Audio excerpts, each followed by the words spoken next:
Before we start practicing using modified Venn diagrams to test arguments for validity from the Aristotelian standpoint, I want to remind you very quickly of a couple of principles related to Venn diagramming. First, and super important, we never mark the conclusion statement when we're Venn diagramming. We mark only the premise statement.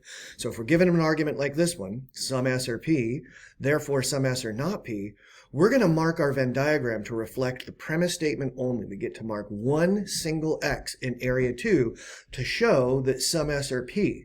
Now we examine the Venn diagram to see if when we mark the premise statement, the diagram also reflects the conclusion statement. And we can see here that it doesn't. If it did, we'd see an X over here in area 1 to show us that there's at least one S that's not a P. But after marking the premise statement, we don't see that X in area 1. Therefore, we know from this Venn diagram that this argument is invalid from both the Boolean and the Aristotelian standpoint. It's invalid from the Aristotelian standpoint by illicit subcontrary. Okay? How about this argument? It is false that some S are not P, therefore some S are P. Okay? Remember, diagramming false premise statements can be kind of tricky.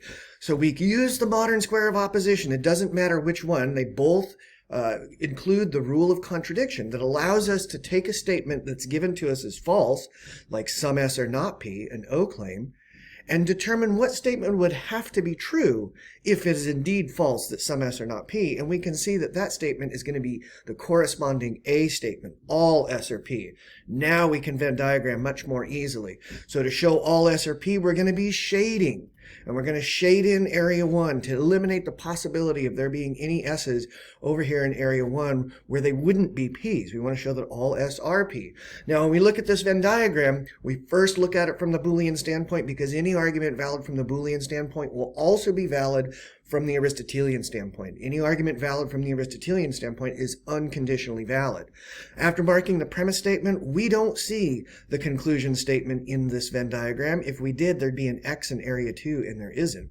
So we know that this argument is invalid from the Boolean standpoint, but we need to consider it from the Aristotelian standpoint as well. So now what we do is we look to see if there's any area of this S circle that's the only area of that circle that is remaining unshaded. And we can see that's area 2.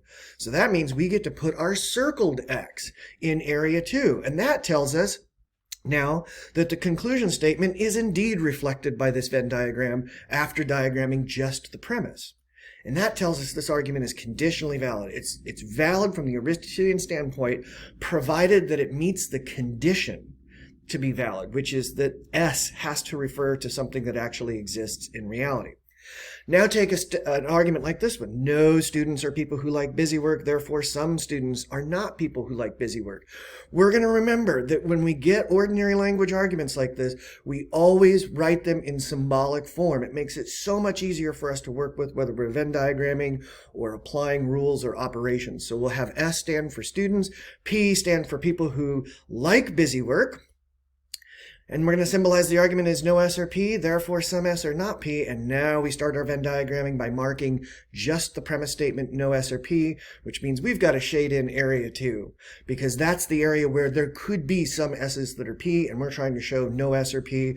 And then we look at our Venn diagram to see if it now reflects the conclusion statement, some S are not P, and it does not. If it did, there'd be an X right here in area 1, but there's no X there. So we know that this argument is invalid from the Boolean standpoint. It commits the existential fallacy, and you can see this form of argument, the universal premise, the particular conclusion, never valid from the Boolean standpoint, but possibly valid from the Aristotelian standpoint. We look at our S circle. Is there any area of that circle that is the only area remaining unshaded? If so, we get to put a circled X there, because if all of the S, all of the students are in area 1, there's got to be at least one there, right? And that's what the circle X says. But the circle around that X says, provided there's any S that exists at all.